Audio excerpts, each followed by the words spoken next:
বাংলাদেশের অর্থাৎ সবচেয়ে বড় বলি, বাংলাদেশের সবচেয়ে বড় অর্থাৎ শহীদ হচ্ছে আল্লামা সাঈদীর মতন করে যদি আপনার আবার রক্ত দেওয়া লাগে, জীবন দেওয়া লাগে, যেমন করে ফিরাউনের বাচ্চারা জুতা উঠা করে চলে গেছে, তার জন্য যদি কিয়ামত দিনের কাজ করতে গিয়ে যদি জীবন দিতে হয়, রক্ত দিতে হয়, কারা কারা প্রস্তুত দোয়া আল্লাহকে রেখে দেয়। 2024 সালে বাংলাদেশকে দ্বিতীয়বার স্বাধীনতা করতে গিয়ে বৈষম্যবাদী ছাত্র আন্দোলনের যেসব ছাত্র যুবকেরা যারা দুনিয়ার মাঝে বিদায় গ্রহণ করে মহান রবের দরবারে চলে গেছে, আমরা তাদের জন্য আল্লাহর কাছে দিল খোলা দোয়া করে, আল্লাহ ওই বৈষম্যবাদী ছাত্র আন্দোলনের ব্যক্তিগুলা যারা শুধুমাত্র একমাত্র অত্যাচারে বাংলাদেশকে দ্বিতীয়বার স্বাধীনতার জন্য যারা নিজের রক্ত দিয়েছে, বিশেষ করে মনে পড়ে যায় ওই রংপুরের কৃতি সন্তান শহীদ আবু সাঈদের কথা বলুন, ঠিক না বেঠি? এই বাংলাদেশে 2024 সালে আমরা সেটাই দেখতে পেলাম। একজন ইসলামী আন্দোলনের কর্মী, যিনি ইসলামী আন্দোলনের ছাত্র শিবিরের সাথী ছিল, শহীদ আবু সাঈদ পর্যন্ত মাত্র 10টা হাত দূরে থেকে পুলিশের সামনে নিজের বুকটাকে পেতে দিয়ে সে দেখিয়ে গেল এই বাংলাদেশের যুবকেরা ইসলামের জন্য, কোরআনের জন্য, মাতৃভূমিকে স্বাধীন করার জন্য নিজের বুক পর্যন্ত দিতে পারে, জীবন পর্যন্ত দিতে পারে, কিন্তু বাতিলের কাছে মাথা নত করতে পারে না। শহীদ আবু সাঈদ এটাই দিকে গেল। শহীদ আবু সাঈদ হচ্ছে গোটা পৃথিবীর একজন ব্যক্তি যে 1971 সালে নয়, 2024 সালের বাংলাদেশের স্বাধীনতার জন্য সবচেয়ে বড় অবদান যার। আমরা তার রুহের মাগফিরাত কামনা করি। আল্লাহ পাক তার অনুসারী যারা এই দুনিয়ার মাঝ থেকে চলে গেছে 2024 সালে দ্বিতীয়বার বাংলাদেশ স্বাধীন করতে গিয়ে যারা জীবন দিয়েছে, আল্লাহ পাক তাদের কবরবাসীগুলোকে জান্নাতের টুকরা বানিয়ে দেখ, চিৎকার করে বলেন আল্লাহুম্মা আমিন। এবং যারা হাসপাতালে অসুস্থ আছে, আমরা দোয়া করি আল্লাহ তাআলার কাছে যেন আল্লাহ রাব্বুল আমিন অতি তাড়াতাড়ি যে ভাইরা আমার অসুস্থ আছে তাদের শিফায় কামেরা দান করুক, আমাদের মাঝে যেন আবারও ফিরে আসতে পারে সেই তৌফিক দান করুক, চিৎকার করে বলেন আল্লাহুম্মা আমিন। প্রিয় উপস্থিতি, আমরা এই দোয়া মাহফিল এবং কোরআনের মঞ্চে আসতে পেরে খুশি না বেজার? জোরে বলেন খুশি না বেজার? কারা কারা খুশি? দুহাত তুলে একটি আল্লাহকে দেখায় লিল্লাহে তাকবীর, লিল্লাহে তাকবীর, হাত নামান। আমরা এমন একটি পরিবেশ পাবো, এখান থেকে 1 মাস আগেও কি আমরা জানতাম? জোরে বলেন জানতাম? মঞ্চেতে কোরআনের কথা বলাই যেত না। এই কেশবপুরে এই এলাকার অনেকবার এসেছি, কোরআনের কথা বলতে গেলে অনেক বাধা প্রতিবন্ধকতা, অনেকে আমাকে ডিস্টার্ব করছে। সুতরাং এই 2024 সালে 5 আগস্টের পরে বাংলাদেশে ইসলামী রাষ্ট্রের জন্য ইনশাল্লাহ বিজয় হয়েছে। সুতরাং আগামীর পার্লামেন্ট হবে কোরআনের পার্লামেন্ট, আগামীর পার্লামেন্ট হবে ইসলামী আন্দোলনের পার্লামেন্ট, আগামীর পার্লামেন্ট হবে বাংলার জমিনে কোরআনের পার্লামেন্ট। সুতরাং কোরআনের পার্লামেন্টকে যদি বিজয় লাভ করাতে হয়, সিদ্ধান্ত গ্রহণ করতে হবে। আজকে শহীদ আল্লামা সাঈদী আবু সাঈদের বচন করে দীপ্ত শপথ দিতে হবে, আগামী সংসদ নির্বাচনে বাংলার জমিনে ইসলামী আন্দোলনকে বিজয় লাভ করার জন্য আপনার সমর্থ থাকা দরকার।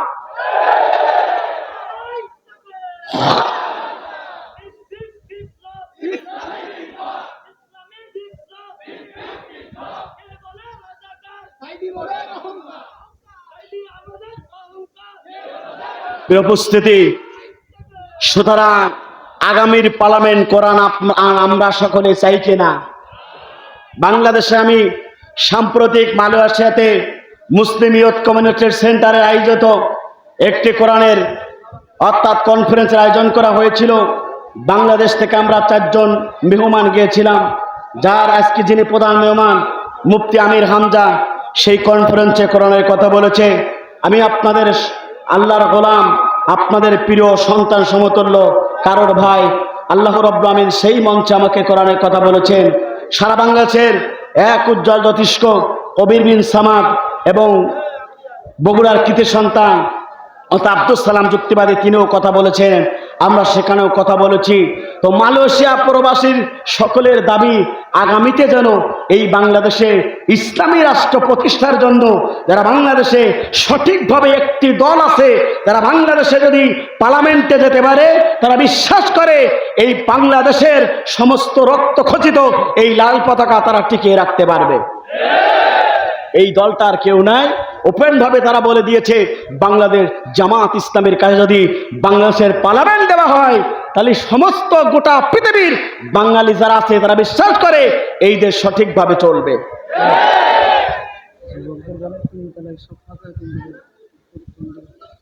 উপস্থিতি, এই জন্য আমরাও চাই এই বাংলার জমিন এই কোরআন দোয়েক চলুক।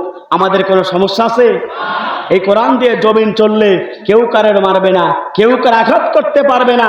বাংলাদেশের এমন একজন বাংলাদেশ জামাতের আমির পেয়েছে যিনি এত কষ্ট দিয়েছে তাকে। এই বাংলাদেশে জামাত ইসলাম করতে গিয়ে 5-6 জন প্রায় শহীদ হয়েছে, তারা বিদেশের বুকে পালাই যায় নাই।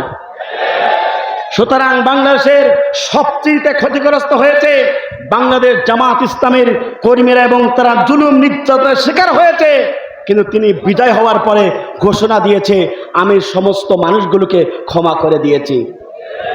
সুতরাং যে ব্যক্তিটা জুলুম নির্যাতনের শিকার হওয়ার পরেও মানুষকে ক্ষমা করে দিতে পারে, এই ব্যক্তিটা মনে হচ্ছে বাংলাদেশ চালানোর সবচেয়ে বড় দাবিদার। কথা বলুন, ঠিক না বেঠিক? উপস্থিতি, আর একটা কথা বলে আমার আলোচনা শুরু করতে চাই। আমাকে অনেকে প্রশ্ন করেছে যে হুজুর, বাংলাদেশের স্বাধীনতার পর্বে দীর্ঘ 5টি বছর বাংলাদেশের সবচেয়ে আলোচিত বক্তা ডক্টর মিজানুর রহমান আজহারী তিনি আলোচনা করতে পারেন না। এই জালিম শেখ হাসিনা স্বৈরাচার শাসক, রক্ত খচিত শাসক, যে রক্ত না দেখলে তার ঘুম হতো না। পরিকল্পিত করে শেখ হাসিনা ডক্টর মিজানুর রহমান আজহারীকে বিদেশের মাটিতে তারাই তাকে বিতাড়িত করেছিল। অনেকে আমার কাছে প্রশ্ন করে, হুজুর ডক্টর মিজানুর রহমান আজহারী কবে আসবে? আমরা একই টেবিলে কথা বলেছি, একই সাথে আমরা একটি অনুষ্ঠানে ছিলাম। তার কাছে আমি দাবি রেখেছিলাম, ভাই আপনি কবে যাবেন বাংলাদেশে? আপনাকে তো বাংলাদেশের লোক অনেক বড় জায়গায় দেখতে চায়। তিনি বলেছিলেন, ইনশাল্লাহ কোরআনের মঞ্চে আমি কথা বলবো অতি তাড়াতাড়ি, অর্থাৎ এই মাসের শেষ অথবা আগামী মাসের প্রথম সপ্তাহে ডক্টর মিজানুর রহমান আজহারী বাংলার জমিনে আসবে ইনশাল্লাহ। বাংলাদেশের 64টা জেলায় যেমন মুফতি আমির হামজা কোরআনের তাফসীর করছে, ডক্টর মিজানুর রহমান আজহারী অর্থাৎ তিনি পর্যন্ত কোরআনের কথা বলবে। আপনারা খুশি না বেজার? জোরে বলেন, খুশি না বেজার? এই জন্য দোয়া করবেন, ইনশাল্লাহ অতি তাড়াতাড়ি ডক্টর মিজানুর রহমান আজহারী এই বাংলাদেশের 64টা জেলায় কথা বলবে ইনশাল্লাহ। ডক্টর মিজানুর রহমান আজহারী এমন একজন আলোচক, আপনারা খুশি হয়ে যাবে, যিনি আপনার আফ্রিকাতে জোহানেসবার্গ অর্থাৎ জোহানেসবার্গে প্রায় 92 বিলিয়ন টাকা খরচ করে একটি মসজিদ, অর্থাৎ যারা আফ্রিকাতে থাকে ওই দেশের বাংলাদেশি প্রবাসীদের নিয়ে একটা সংগঠন করে 92 বিলিয়ন টাকা দিয়ে একটা মসজিদ সেখানে সবচেয়ে আফ্রিকাতে বড় মসজিদ তৈরি করতে যাচ্ছে। আপনারা খুশি না বেজার? সুতরাং আমরাও চাই এই বাংলার জমিনে প্রত্যেকটা মসজিদ থেকে এমন কোরআনের ভাষণ চলে আসবে। আমরা চাই এদেশে কোনো প্রকার চোর থাকবে না, আমরা চাই এদেশে ধর্ষণকারী থাকবে না, আমরা চাই যারা বাংলাদেশ থেকে প্রতি সেকেন্ডে 22,000 টাকা লুট করে বিদেশের বুকে পাঠিয়েছে, যারা আপনার আমার ট্যাক্সের টাকা প্রতি মিনিটে 1,32,000 টাকা পার করেছে, আমরা চাই যারা বাংলাদেশের থেকে প্রতি ঘন্টায় কোটি কোটি টাকা পাচার করেছে, আমরা চাই গত 17 বছরে জুলুমের শিকার হতে হয়েছে প্রায় 99.1 বিলিয়ন যারা টাকা দুর্নীতি করেছে, যারা 94,000 বিলিয়ন দশমিক 1 টাকা তারা এদেশ থেকে ঋণগ্রস্ত করেছে। আমরা তার আহ্বান জানাবো অন্তর্বর্তীকালীন সরকারের প্রধান ডক্টর মির ইউনূসের কাছে অতি তাড়াতাড়ি দুর্নীতিবাজ সরকার অর্থাৎ স্বৈরাচার হাসিনাকে ভারত থেকে এনে পার্টির কাছে ঝোলাতে হবে। কারণ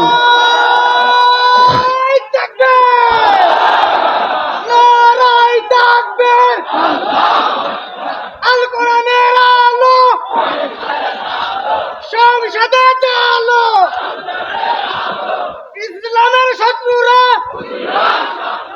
খুশি আর সাবধান।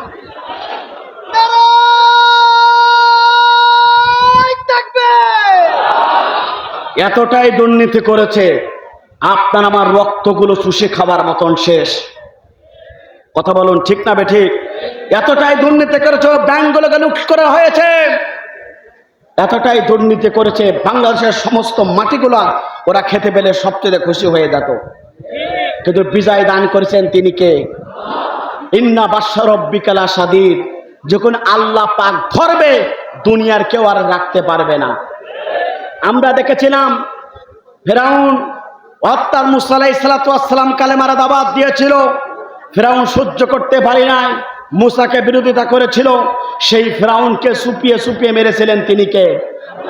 আমরা দেখেছিলাম মুসলিম জাতির পিতা ইব্রাহিম আলাইহিস সালাতু ওয়াস সালাম, তিনিও কালেমার দাওয়াত দিয়েছিল, নমরুদ তাকে নির্যাতন জুলুমের শিকার করেছিল, আগুনতে পুড়িয়ে তাকে মারার জন্য চেষ্টা করেছিল, সে আগুন থেকে মুসলিম জাতির পিতা ইব্রাহিমকে আল্লাহ রাব্বুল আলামিন রক্ষা করেছিলেন।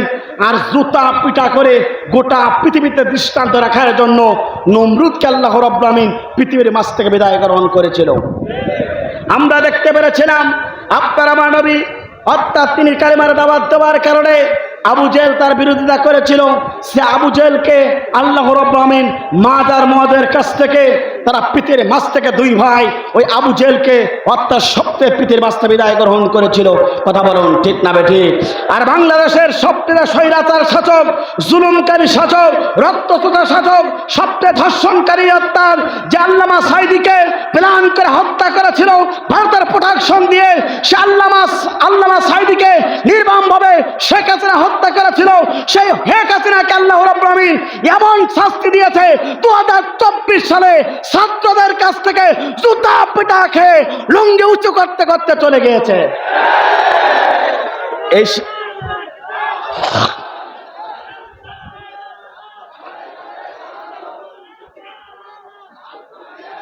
এই সিদ্ধান্ত কার? জোরে বলেন কার? সুতরাং আল্লাহ পাক সবকিছু পারে। আপনার আমার 17 বছর পরীক্ষা দিয়েছে, এই 17 বছরের পরীক্ষার মাধ্যমে আল্লাহ পাক যাচাই বাছাই করতে চেয়েছে কারা আমার কোরআনের পক্ষে ছিল আর কারা ওই স্বৈরাচারের পক্ষে ছিল। 17 বছর আল্লাহ পাক পরীক্ষা নিয়েছে, যে কারা জীবন দিয়েছে, ফাঁসির মঞ্চে গিয়েছে, কিন্তু কোরআন ছেড়ে দেয় নাই, ইসলামী আন্দোলন ছেড়ে দেয় নাই। তারা জানতো নিশ্চিত যদি কোরআনের পক্ষে বিপ্লবের কথা বলি আমাদের বুকটাকে ছারকার করে দেবে, আমাদের জীবন চলে যাবে, নিশ্চিত আমাদেরকে দুনিয়ার মাঝে বিদায় গ্রহণ করানো হবে। তারপরও ইসলামী আন্দোলনের কর্মীরা 1 ইঞ্চি জমিন থেকে ছেড়ে দেয় না। আজকে এমন অবস্থা হয়েছে যে পালাতে পালাতে চলে গিয়েছে। সুতরাং বুবু, তোমার অবস্থা ভবিষ্যতে এমন হতে পারে যে তোমার এই বাংলার জমিনে বাংলাদেশের মুসলমান তোমার ফাঁসি চায়। কথা বলুন ঠিক না বেঠিক? কারণ হচ্ছে তোমার কোথাও জায়গা হবে না, কারণ তোমার এই বাংলাদেশে তোমার ফাঁসি হবেই। কথা বলুন ঠিক না বেঠিক? আমার বুবু খাইছে ধরা, কথা বলুন ঠিক না বেঠিক? আমার বুবু খাইছে ধরা, এবার তো আর রক্ষা নাই, হাসিনা নাই দেশে নাই, পালাই গেছে ইন্ডিয়ায়। কথা বলুন ঠিক না বেটে? আমার বুবু পাইছে ধরা, আমার বুবু খাইছে ধরা, এবার তো আর রক্ষা নাই, হাসিনা নাই দেশে নাই, পালাই গেছে ইন্ডিয়ায়, হাসিনা নাই দেশে নাই, পালাই গেছে ইন্ডিয়ায়। ও বুবু দিল্লি তোমার মামা বাড়ি, সেটাই বুবু দিছে পাড়ি। ও বুবু দিল্লি তোমার মামা বাড়ি, সেটাই বুবু দিছে পাড়ি। বীর জনতা জানতে চায়, বীর জনতা জানতে চায় বুবু, বীর জনতা জানতে চায় বুবু, তোমার হবে ফাঁসি। কথা বলুন ঠিক না বেরে? হাসিনা নাই দেশে নাই, পালাই গেছে ইন্ডিয়ায়। কথা বলুন ঠিক না বেঠি? আমার বুবু খাইছে ধরা, আমার বুবু খাইছে ধরা, এবার তো আর রক্ষা নাই। হাসিনা নাই দেশে নাই, পালাই গেছে ইন্ডিয়ায়। ও বুবু এই দেশে তোমার ঠিকানা, এ জন্মে আর হবে না। আপনাকে শেখ হাসিনা এই দেশে থাকুক, আপনারা কি চান? ধরে বলেন চান? বাবু এ দেশে তোমার ঠিকানা, এ জন্মে আর হবে না। কত মানুষ মারছো তুমি, কত মানুষ মারছো তুমি, জানতে চাই জনতা যে জানতে চায়। হাসিনা নাই দেশে নাই, পালাই গেছে ইন্ডিয়ায়।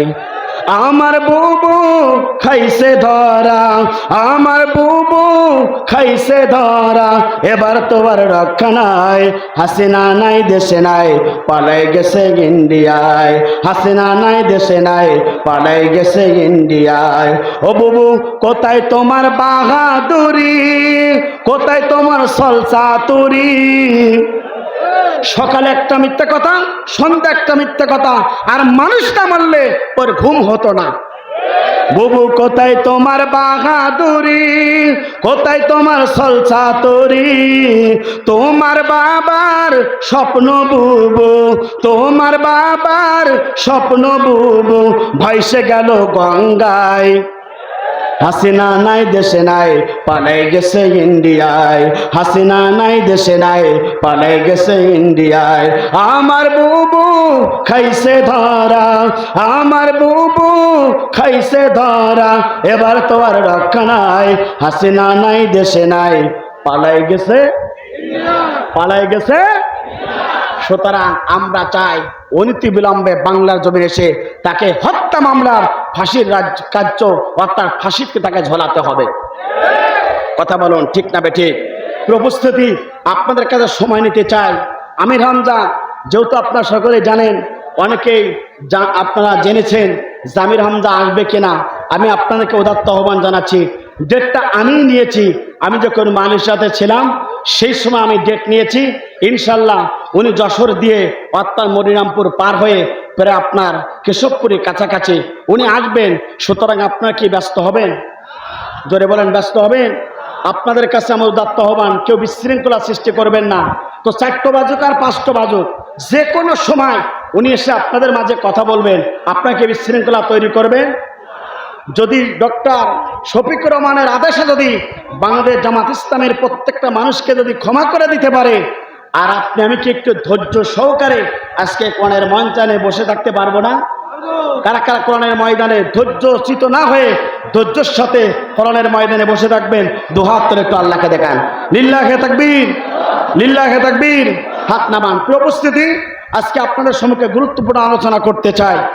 আমরা এসেছি কোরআন শোনার জন্য। বলুন তো এই কোরআনুল কারীমটা কার? জোরে বলেন কার? আমরা কার? এই জমিন ইসলাম প্রতিষ্ঠা হোক আমরা চাই কিনা? জোরে বলেন চাই কিনা? আমরা এখন সকলেই দাবি বাংলাদেশে ইসলাম প্রতিষ্ঠা হোক। কথা বলুন ঠিক না বেঠিক? আমার বন্ধুরা তা করে লক্ষ্য করুন, আপনাদের যে কোরআন শোনার জন্য কোরআনের ময়দানে আল্লাহ রাব্বুল আমিন কোরআনের ভিতরে ঘোষণা করছেন, বান্দা শুনে রাখো এই কোরআনের মঞ্চ অত্যন্ত দামি মঞ্চ। এই কোরআনুল কারীমটা আল্লাহ রাব্বুল আমিন আপনার আমার জন্য প্রেরণ করেছিলেন। এই কোরআনটা আপনার আমার জন্য সবচেয়ে আল্লাহ রাব্বুল আমিন দিয়েছেন। সে মহান রব ঘোষণা করছেন, বান্দা শুনে রাখো এই কোরআনুল কারীমটা আল্লাহর পক্ষ থেকে এসেছে।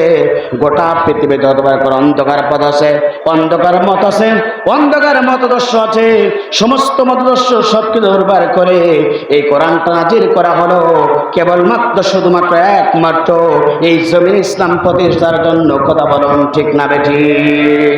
সেই মহান রব কোরআনুল কারীমের ভিতরে আল্লাহ পাক ঘোষণা করলেন, আলিফ লাম রা কিতাবুন আনসালনাহু ইলাইকা লিতুখরিজান নাসা মিনাল যুলুমাতি ইলান নূর। চিৎকার করে বলুন আল্লাহু আকবার। আল্লাহর পক্ষ থেকে জিবরাইলের মাধ্যমে বিশ্বনবীর প্রতি কোরআনটা নাযিল হলো। কারণটা হলো গোটা পৃথিবীতে যাবার অন্ধকার পথ আছে, গোটা পৃথিবীতে অন্ধকার যত প্রকার সমাজ আছে, সমস্ত অন্ধকার পথ এবং মতকে ভুলে গিয়ে কেবলমাত্র শুধু একমাত্র একটি সোনালী সমাজ তৈরি করার জন্য 1400 বছর আগে আল্লাহ নবীর পথে আল্লাহ রাব্বুল আলামিন এই কোরআনুল কারীমটা নাযিল করেছিলেন। কথা বলুন ঠিক না বেঠিক? কোরআন নাযিল হলো অন্ধকার পরিবেশ, অন্ধকার সমাজ থেকে পরিবর্তন করার জন্য কোরআন নাযিল হলো।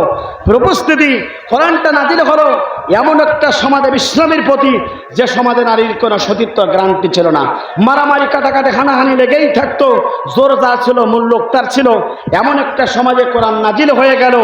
উপস্থিতি, কোরআন যখন নাযিল হয়ে গেল সেই সমাজ পরিবর্তন হয়ে গেল। আয়ামে জাইলাত কোনো সমাজ আলোকিত সমাজে পরিণত হয়ে গেল। কথা বলুন ঠিক না বেঠিক? সুতরাং বাংলাদেশে যে অন্ধকার সমাজ ছিল, অন্ধকার শাসক গোষ্ঠী ছিল, সব কিছু দূরীভূত করে যদি এই কোরআনের সমাজ যদি প্রতিষ্ঠা হয়ে যায়, এই সমাজে নারীর সতীত্বর গ্যারান্টি চলে আসবে। কথা বলুন ঠিক না বেঠিক? এই সমাজে আপনার কষ্ট থাকবে না, মারামারি থাকবে না, খুনখুনি থাকবে না, কাউকে গুম করবে না, কাউকে কারো সম্পদ লুণ্ঠন করবে না, অন্যায়ভাবে কাউকে কেস দিয়ে অন্ধ প্রকাশ্যে জীবনযাপন করাবে না। কথা বলুন ঠিক না বেঠিক? উপস্থিতি, আপনারা দেখতে পাচ্ছেন গত কয়েকদিন যাবৎ বাংলাদেশের একটি ঘর, যে ঘরের নাম আয়না ঘর। কথা বলুন ঠিক না বেঠিক? আপনারা মিডিয়ার মাধ্যমে জানতে পেরেছেন বাংলাদেশে কিছু কুচক্রী মহল ইসলামী আন্দোলনের কর্মীদেরকে অন্যায়ভাবে গ্রেপ্তার করে সে আয়না ঘরের ভিতরে রেখে একজন জীবন্ত মানুষকে দুনিয়ার মাঝ থেকে বিদায় গ্রহণ করানো হয়েছে। অসংখ্য ইসলামী আন্দোলনের কর্মীদেরকে আয়না ঘরের ভিতরে ঢোকানোর পরে পৃথিবীর মাঝ থেকে তাদেরকে বিদায় গ্রহণ করানো হয়েছে। এটা বাংলাদেশের মুসলমান দেখতে পেরেছে। কথা বলুন ঠিক না বেঠিক? উপস্থিতি, আপনাদেরকে বলতে চাই, যারা আজকে আয়না ঘর তৈরি করেছে আর আয়না ঘরের ভিতরে হাজার হাজার মানুষগুলোকে, নিরপরাধ মানুষগুলোকে যারা হত্যা করেছে, যারা আয়না ঘর তৈরি করেছে, অর্থাৎ ডিবি হারুন, অর্থাৎ জিয়াউল হক সহ যত আয়না ঘরের যারা নির্মাণ করেছিল তাদেরকে গ্রেফতার করে আয়না ঘরের ভিতরে তাদেরকে শাস্তি দেওয়া লাগবে। কারণ আয়না ঘর ছোট্ট একটি ঘর, 2 থেকে 2.5 ফুট চওড়া, 3 ফুট লম্বা। একজন মানুষকে মাত্র 2 মিনিটের জন্য বাথরুম করার সুযোগ করে দেওয়া হতো। আয়না ঘরটা এত নির্মমভাবে তারা বানিয়েছিল, যে সময় তারা আজান পরিচালিত হতো সে আয়না ঘরের ভিতরে তারা গান বাজনা বাজানোর সাউন্ড সিস্টেম করত, যাতে করে তারা নামাজও না পড়তে পারে, যাতে করে তারা বাইরের কোনো শব্দ না শুনতে পারে। এতটাই কষ্ট দেওয়া হয়েছে ওই আয়না ঘরে যাদেরকে রাখা হয়েছিল। কথা বলুন ঠিক না বেঠিক? উপস্থিতি, এই জন্যে বাংলাদেশের দরবেশ যার নাম আছে সালমান এই প্রমাণ, দাড়ি কেটে ক্লিন শেভ করে এই ফেকি অর্থাৎ সালমান এই প্রমাণ পালাচ্ছিল, গ্রেপ্তার হয়েছে। যদি ওই আয়না ঘরের ভিতরে যদি 10 দিন ডাকা হয়, ও 10 মাস পড়া শুরু করবে। কথা বলুন ঠিক না বেঠিক? সুতরাং আয়না ঘর যারাই তৈরি করেছে তাদেরকে আয়না ঘরে রাখার দরকার আছে না নাই? জোরে বলে আছে না নাই? অর্থাৎ যাদের জন্য কূপ ঢেলেছিল, যাদের জন্য ওই আবু জেহেল বিশ্বনবীকে মারার জন্য যে প্ল্যান করেছিল, সেই কূপে আবু জেহেল বেরোছিল। আয়না ঘর তৈরি করে বাংলাদেশের ইসলামী আন্দোলনের কর্মীদেরকে বেরানো হয়েছে। আজকে যারা আয়না ঘর তৈরি করে সাহিত্য করলো, অতি তাড়াতাড়ি তাদেরকে আয়না ঘরের ভিতরে রাখা দরকার। বুক ফুলে কথা বলতে হবে। আজকের ওয়াজ হবে না, শুধু আওয়াজ হবে। কথা বলুন ঠিক না বেঠি? বড় 17টা বছর ধরে কোরআনের কথা বলতে পারি নাই। এই কোরআনের কথা বলার কারণে আল্লামা সাঈদী শহীদ হয়েছে। এই কোরআনের কথা বলার কারণে রক্তের বিধানে বিতাড়িত হয়েছে। এই কোরআনের কথা বলার কারণে Peace TV, Islamic TV, Diganta TV বন্ধ হয়েছে। এই কোরআনের কথা বলার কারণে জাকির নায়েক বিতাড়িত হয়েছে। কথা বলুন ঠিক না বেঠি? কথা বলুন ঠিক না বেঠি? উপস্থিতি, আল্লামা সাঈদী একটা কথা বলেছিল শহীদ হওয়ার আগে। তিনি বলেছিল, তোমরা জুলুম করেছো, শোনো, এমন একটা দিন আসবে, এমন একটা দিন আসবে। বাংলাদেশের ওলি হচ্ছে আল্লামা সাঈদী, তিনি একথাই বলেছিল, এমন একটা দিন আসবে, এমন একটা সময় আসবে, এমন একটা জামানা আসবে, ইঁদুরের গর্ত পর্যন্ত খুঁজে পাওয়া যাবে না। সেই কথা বাস্তবে সত্য হয়েছে। আজকে একজন ওই জালিম স্বৈরাচারের অনুসারীকে খুঁজে খুঁজে আমরা পাচ্ছি না। কোথায় যে পালাইছে আল্লাহ পাকি ভালো জানে। কথা বলুন ঠিক না বেটি? সুতরাং ইসলাম থেকে যারা বিমুখ হয়ে যায় তাদের অবস্থা ভালো না খারাপ? জোরে বলেন, ভালো না খারাপ? আমার বন্ধুরা, তাহলে লক্ষ্য করুন, এই কোরআনুল কারীমটা আপনার আমার জন্য অন্ধকার সমাজ পরিবর্তন করবে। আর আল্লাহ রাব্বুল আমিন কোরআনুল কারীমের ভিতরে ঘোষণা করলেন, বান্দা শুনে রাখো, এই সমাজে আমি রব্বুল আমিন তোমাদেরকে কবুল করেছি, আমি তোমাদেরকে মনোনীত করেছি, যার কারণে তোমাদেরকে এখানে বসার সুযোগ দান করেছি। সেটাও আল্লাহ রাব্বুল আমিন কোরআনুল কারীমের ভিতরে বলছেন, হুয়া জাতাবাকুম ওয়া মা জাআলা আলাইকুম ফিদ্দীনি মিন হারাজ। আল্লাহ পাক বলেন, আমি যাদেরকে মনোনীত করেছি, আমি যাদেরকে কবুল করেছি, আমি যাদেরকে পছন্দ করেছি, তাদেরকে আমি কোরআনের ময়দানে বসার সুযোগ দান করেছি। একবার জোরে জোরে বলুন আল্লাহু আকবার। আমি রব্বুল আমিন যাদেরকে কবুল করেছি, আমি যাদেরকে কবুল করেছি, আমি যাদেরকে পছন্দ করেছি, তাদের দ্বারা 2024 সালে বাংলাদেশের ইসলাম প্রতিষ্ঠার জন্য বিজয় লাভ করলাম। আমার বন্ধুরা, তাহলে লক্ষ্য করুন, সুতরাং আল্লাহ পাক আপনাকে আমাকে এই আন্দোলনটাকে পছন্দ করেছিল। আল্লাহ রাব্বুল আমিন ছাত্রদেরকে পছন্দ করেছিল, যার কারণে ছাত্রদের দ্বারা এই বাংলাদেশে ইসলাম প্রতিষ্ঠার জন্য শুভলগ্ন হয়েছে। কথা বলুন ঠিক না বেঠি?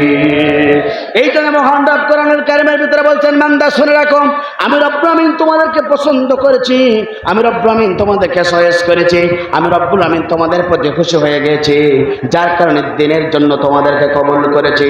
এই জন্য প্রিয় উপস্থিতি, আপনাকে বলতে চাই, আপনি আমি কোরআনের ময়দানে, কোরআনের মঞ্চে সিদ্ধান্ত গ্রহণ করতে হবে। এই বাংলাদেশকে রক্ষা করতে গিয়ে যদি আমার যদি রক্ত লাগে রক্ত দেব, জীবন লাগে জীবন যাব, তবে আল্লাহর জমিনে আল্লাহর দ্বীন প্রতিষ্ঠার জন্য আন্দোলন করব। কথা বলুন ঠিক না বেঠি? যুগে যুগে যারা ইসলাম প্রতিষ্ঠার জন্য আন্দোলন করেছে, যুগে যুগে যারা ইসলামকে প্রতিষ্ঠার জন্য যারা কাজ করেছে, সেই কাজ আপনাকে করতে হবে।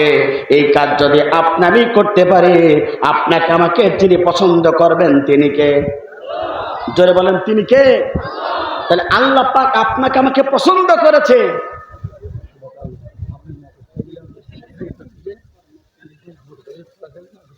আপনারা জানেন, আমার এলাকার ভাইরা পোস্টারও করেনি, প্রচারণাও করেনি, যার কারণে তারা জানতো যে এখন মাঠ নাই, কারণ প্রত্যেকটা মাঠে এখন ধান লাগানো। তারা চেয়েছিল যে কোনোভাবে একটা ছোট্ট পরিসরে একটা অনুষ্ঠান করে তারা বিদায় নিতে চেয়েছিল। তো আপনারা জানতে পেরেছেন, আমির হামজাকে আপনারা এতটাই ভালোবাসেন, তার চেয়ে বেশি ভালোবাসেন কোরআনকে। কথা বলুন ঠিক না বেঠি? কোরআনকে ভালোবেসে আপনারা এখানে এসেছেন, সুতরাং আপনারা খুশি না বেজার? তো আপনাদেরকে অনুরোধ জানাবো, ভাই লোকের অনেক চাপ, কেবল বাজে 3:20, এখন এই চাপ, তাহলে আমির হামজা যখন উঠবে তাহলে আরও চাপ হবে। তো আপনাদেরকে উদাত্ত আহ্বান জানাবো, যারা মোটরসাইকেল নিয়ে আসছেন, মোটরসাইকেলগুলো ওখান থেকে পিছন থেকে রেখে আপনি আপনার নির্ধারিত একটি জায়গায় রেখে আসুন, যাতে করে আজকের এই মাহফিলটাকে সুন্দরভাবে যেন অসুবিধা না হয় আপনার কারণে।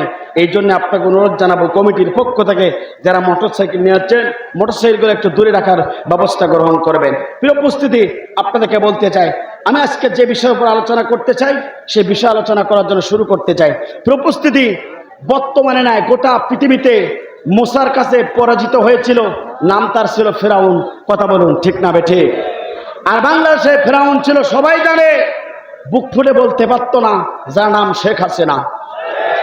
বাংলাদেশের ফেরাউনের খালাতো বোন, এই খালাতো বোনের অবস্থা কি হলো জানার দরকার আছে না নাই? জোরে বলেন, আছে না নাই? অর্থাৎ সেই ফেরাউন কি কি কাজ করেছিল সামনে সেই সময়, আর 2024 সালে 5 আগস্টের আগ পর্যন্ত এই ফেরাউন কি কি কাজ করেছিল জানার দরকার আছে না নাই? জোরে বলেন, আছে না নাই? ফির উপস্থিতি, এই ফেরাউন প্রথম নম্বর সে কাজ করেছিল, দেশের সমস্ত মানুষকে জিম্মি করেছিল। কথা বলেন না কেন? এই ফেরাউন প্রথম নম্বর কাজ করেছিল কি? দেশের সমস্ত মানুষকে জিম্মি করেছিল। কিভাবে? আপনারা সকলেই জানে, এভাবেই জিম্মি করেছিল। নেট সব অফ, ওয়াইফাই সব অফ করে বাংলাদেশ সমস্ত মানুষগুলোকে পাগল বানানো হয়েছিল। এ কথা বলেন না কেন? তাহলে ওই সময় ফেরাউন এই কাজ করেছিল, বর্তমানে যে ফেরাউন ছিল সেও একই অবলম্বন কাজ করেছিল। কথা বলুন ঠিক না বেঠিক? প্রভুস্থিতি বাংলাদেশের মানুষকে জিম্মি করেছিল, অর্থাৎ কোনো সংবাদ কেউ জানতে পারত না। কথা বলুন ঠিক না বেঠিক? আমার বন্ধুরা, সেই ফেরাউন কি কাজ করেছিল লক্ষ্য করুন। মুসা আলাইহিস সালাতু ওয়াস সালাম অনুসারীদেরকে, সকল অনুসারীদেরকে জিম্মি করে বলল। সকলকে তিনি জিম্মি করার পরে তিনি ঘোষণা দিল, শোনো, আমি যা বলবো দেশের মানুষগুলোকে তাই শুনতে হবে। সঙ্গে সঙ্গে দেশের মানুষেরা অবাক হয়ে গেল। মুসা আলাইহিস সালাতু ওয়াস সালামের কাছে তার অনুসারীরা চলে গেল, মুসা, আমরা এখন কি করতে পারি? যে ফেরাউন যাও বলে আমাদেরকে তাই মানতে হবে। সঙ্গে সঙ্গে মুসা আলাইহিস সালাতু ওয়াস সালাম বলেছিল, শোনো, তোমরা যদি আল্লাহর প্রতি মানে থাকো, মুসার প্রতি মানে থেকে থাকো, তাহলে তোমরা ধৈর্য ধারণ করো। ফেরাউনের কথাই তোমরা কোনো প্রকারের টেনশন করবে না, মনও খারাপ করবে না, ধৈর্যচ্যুত হবে না। কথা বলুন ঠিক না বেঠিক? আমার বন্ধুরা, বর্তমানে ফেরাউন কি কাজ করেছিল? পার্লামেন্ট থেকে অর্থাৎ তিনি মন্ত্রী পরিষদ থেকে সকলকে বলা হলো, তোমরা তিনজন চলে যাও আর ছাত্র ভাইদের সাথে বৈঠক করে তোমরা তাড়াতাড়ি বলে আসো, দেশের সমস্ত অরাজকতা সব কিছু ঠিক করতে গেলে নেটগুলো বন্ধ করে দিয়ে সমস্ত মানুষগুলোকে জিম্মি করতে হবে। কথা বলুন ঠিক না বেঠিক? আমার বন্ধুরা, এটা আমার কথা নয়, সেই ফেরাউনের কথা। আল্লাহ রাব্বুল আলামিন কোরআনুল কারীমের কথা ঘোষণা করলেন, ফাহাসারা ফানাদা, দেশের সমস্ত মানুষগুলোকে একত্রিত করে ফেললো। অর্থাৎ সমস্ত মানুষগুলোকে একত্রিত করে অর্থাৎ জিম্মি করে সে বলেছিল, ফাকালা আনা রব্বুকুমুল আলা, আমি কি সমস্ত ক্ষমতার মালিক নয়? কথা বলুন ঠিক না বেঠিক? সেই ফেরাউন বলেছিল, দেশের সমস্ত মানুষগুলো একত্রিত করলো। করার পরে ফেরাউন বলছে, এই শোনো, আমি সমস্ত ক্ষমতার মালিক, আমি যদি দিশু দেই তোমরা চলতে পারবে, নাইতে পারবে না। মুসার অনুসারী বলেছিল, না না না, আমাদের সমস্ত ক্ষমতার মালিককে, লিল্লাহি মা ফিস সামাওয়াতি ওয়াল আরদ আলা লাহুল খালকু ওয়াল আমরু, সৃষ্টিদার, আইন চলবে তার, আমাদের সমস্ত ক্ষমতার মালিক আল্লাহ। চিৎকার করে বলেন আল্লাহু আকবার। আমার বন্ধুরা, সেই মুসার অনুসারী যখন বলেছিল, ফেরাউনের মটকা গরম। ঠিক একইভাবে যখন আমার দেশের মানুষেরা সবাইকে জিম্মি করে একত্রিত করে ফেললো, শেখ হাসিনা এটাই বলল, আমি কি সমস্ত পাওয়ারের মালিক নাই? আমি নেট চললে চলে, বন্ধ করে দিলে আর চলে না। কথা বলেন না কেন? সেই সময় ফেরাউন কি কাজ করেছিল? আর এই ফেরাউন কি কাজ করেছিল একটু দেখুন বন্ধুরা। সে বলেছিল, নেট খোলা রাখলে আমি বললি নেট চলে, আর আমি যদি না বলি নেট চলে না। অর্থাৎ আমাদের বাংলাদেশের সমস্ত মানুষকে জিম্মি করেছিল না? কথা বলেন না কেন? আমার বন্ধুরা, আর সে বলেছিল, আমি সমস্ত পাওয়ারের মালিক, আমাকে থামাইকে, আমি আরো থাকবো।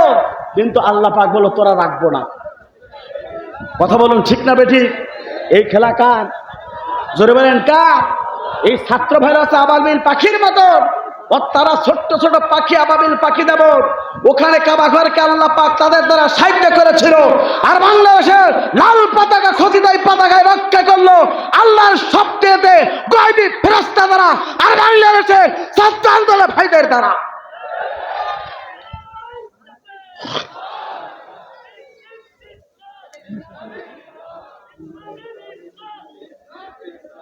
উপস্থিতি আপনাদেরকে বলতে চাই, অর্থাৎ সেই ফেরাউন জিম্মি করে এই কাজ করতে ছিল, আর এই ফেরাউন একই কাজ করেছিল। কথা বলুন ঠিক না বেঠিক? উপস্থিতি অবস্থা কি শেষ পর্যন্ত ভালো হলো না খারাপ হলো? জোরে বলেন। খারাপ হলো। এতটাই খারাপ, তার সেই গণভবনে কেউ যেতে পারতো না। আর আমি দেখলাম ছেলেরা গণভবনে চলে গেল। যে মুরগি পেয়েছে মুরগি নিয়েছে, পাঙ্গাস মাছ পেয়েছে পাঙ্গাস মাছ নিয়েছে। মানুষের সতীত্বর একটা গ্যারান্টি আছে, সেই গ্যারান্টির একটা জামা পর্যন্ত খুলে খুলে মানুষ সব দেখানো শুরু করেছে। কথা বলুন ঠিক না বেঠিক? মেসেজ মানুষ, তাই বললাম না যে তোমার মা বোনেরা আছে, এতটাই তাকে। আর আল্লাহ পাক যদি তাকে যদি একটু ধরতে পারতো, এই ছেলেরা যে কি করতো আল্লাহ পাকই ভালোই জানে। কথা বলুন ঠিক না বেঠি? সেই ফেরাউন বলেছিল আমার পাইকে, আর এই ফেরাউন করেছিল আমি সারা জীবন থাকবো, 41 সাল পর্যন্ত থাকবো। আল্লাহ পাক বলো 2024 সালে তোর বোল আউট করবো। কথা বলুন ঠিক না বেঠি? সুতরাং বলতে চাই বোল আউট তো হলোই, আরো কথা বলতে চাই, আমার ওই কি বলে আমার পাশের দেশের যে রাষ্ট্রপ্রধান, ওর নেই বউ আর এর নেই স্বামী, খাপে খাপ মুমতাজের বাপ, বউর সাথে শালি ফিরি।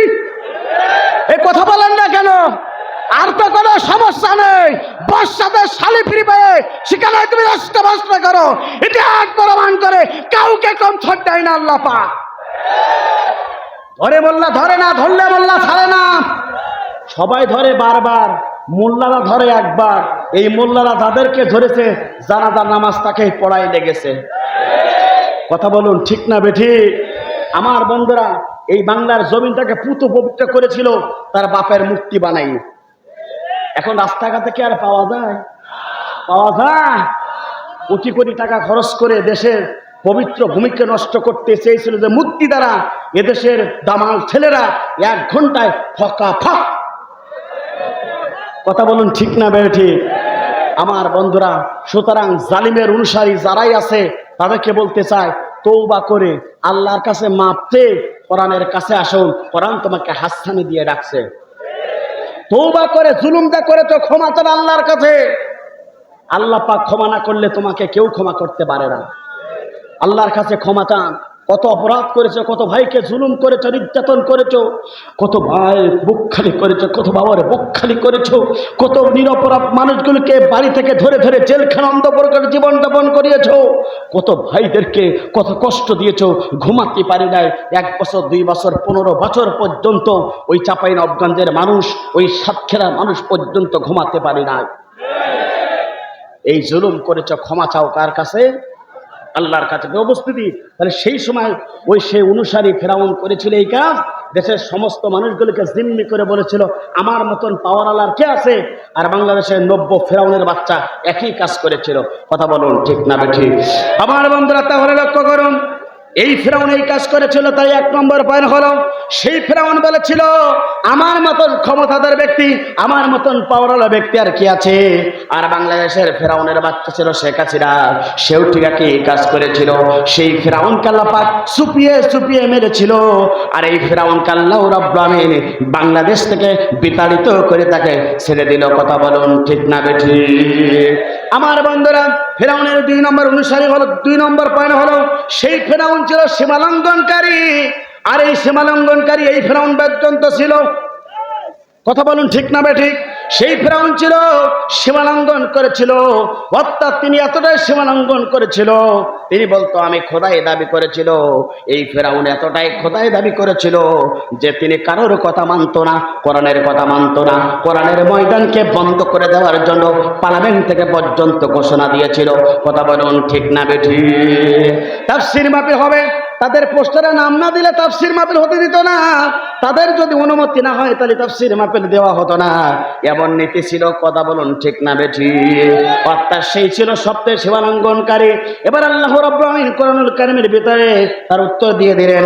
আল্লাহ রাব্বুল আমিন সুন্দরভাবে ঘোষণা করলেন, ওয়া ইন্না ফিরাউনা লাআলিন ফিল আরদি ওয়া ইন্নাহু লামিনাল মুসরিফিন। আল্লাহ পাক বলেন সেই ফেরাউন ছিল প্রভাবশালী, সেই ফেরাউন ছিল ক্ষমতাধর, সেই ফেরাউন ছিল যা বলতো সেই কথা মানা লাগতো। এই ফেরাউন পার্লামেন্ট থেকে যা বলতো আমাদেরকে নির্বিচারে সেই কথা শোনা লাগতো। কথা বলুন ঠিক না বেঠিক? অত প্রশাসন বলতো কোরআনের মাহফিল হবে না, আমাদের সব বন্ধ। কথা বলুন ঠিক না বেঠিক?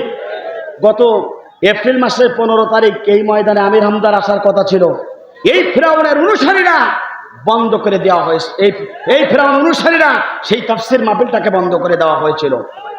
আমার স্নেহের আশিকুজ্জামান অনেকবার কষ্ট করেছে এই যুবকেরা। এই যুবকদের জন্য দোয়া করবেন, এই যুবকদের জন্য দোয়া করবেন।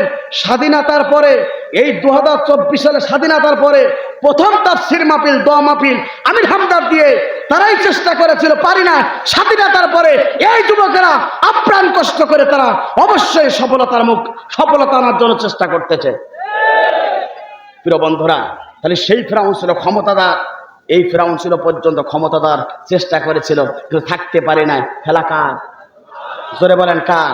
আমার বন্ধুরা, তাহলে সেই ফেরাউন ছিল সীমালঙ্ঘনকারী। সীমালঙ্ঘন করতে করে মাত্রা যখন ছাড়িয়ে গেল, আল্লাহ পাক তাকে পানিতে চুপিয়ে চুপিয়ে মারলো।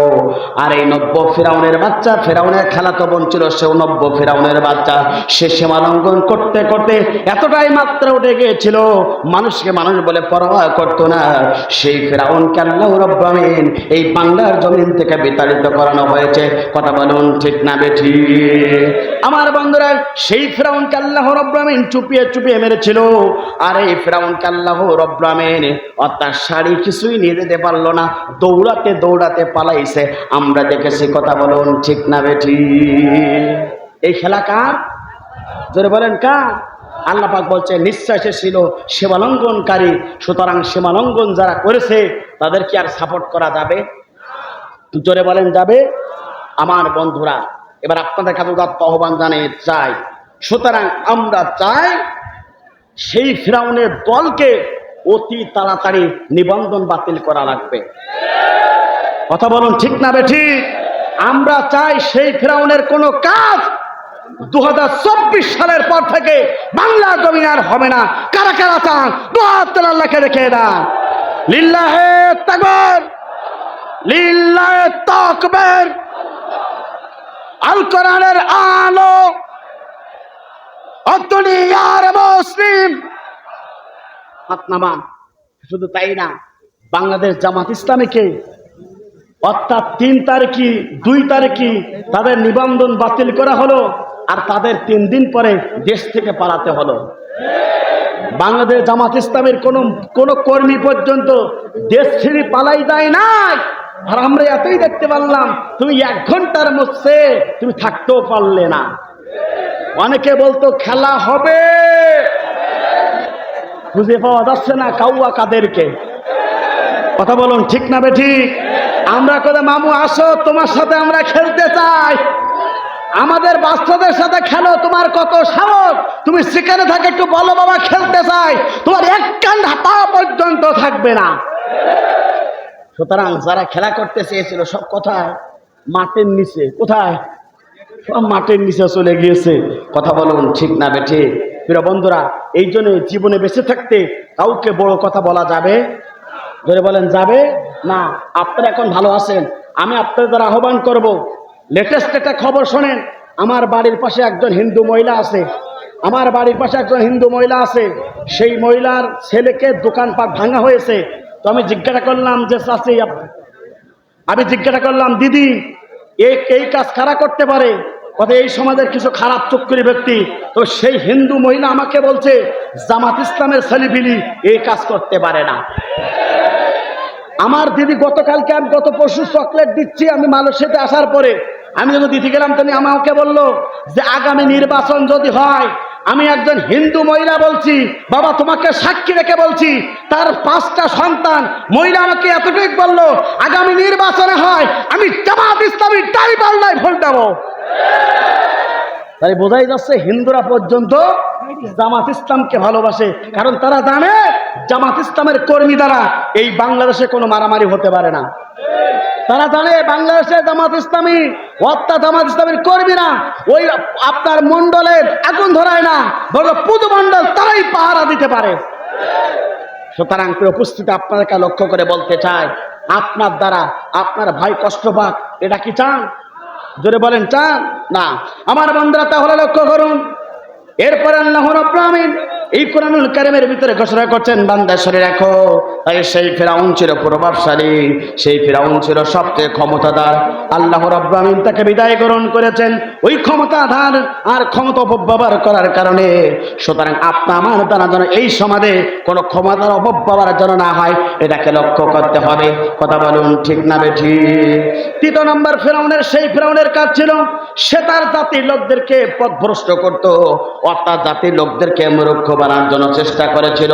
সে তার জাতির লোকদেরকে শিক্ষা ডিপার্টমেন্টকে ধ্বংস করার জন্য চেষ্টা করেছিল।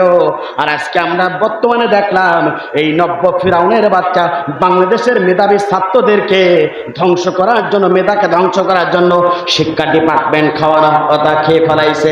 কথা বলুন ঠিক না বেটি? বাংলাদেশে সেই ফেরাউন করেছিল, জাতির লোকদেরকে পথভ্রষ্ট করতে চেয়েছিল, মূর্খ বানাতে চেয়েছিল। আর এই ফেরাউনের মন্ত্রী পরিষদ বাংলাদেশের শিক্ষা ডিপার্টমেন্টটাকে ধ্বংস করেছে। কথা বলুন ঠিক না বেটি? সেই শিক্ষামন্ত্রী গতকালকে, অর্থাৎ দীপমণি, আমার দীপমণি আপা, গতকালকে যখন ওঠানো হলো অর্থাৎ সিএমএস আদালতে, তাকে ডিম গালাগালি জুতোর বাড়ি এতটাই খেলো। আমার নিজের স্ত্রী করছে, আল্লাহ, একজন মন্ত্রী এখান থেকে 15 দিন আগে যে পুলিশেরা তাকে সিলেক্ট করতো, সেই পুলিশের লাঠি খেয়ে আজকে বিদায় গ্রহণ করতেছে। এই খেলা কার? জোরে বলেন, এই খেলা কার? ইন্না বাদশা রব্বিকা লাশাদীদ। আল্লাহ পাক ধরলে আর কেউ রাখতে পারে? আবার দেখলাম তিনি অর্থাৎ অধ্যক্ষদেরকে 50 লাখ টাকা, আর যারা ভিসিদেরকে 2 কোটি টাকার পদ বিক্রি করত। কথা বলুন ঠিক না বেঠি? জোরে বলেন।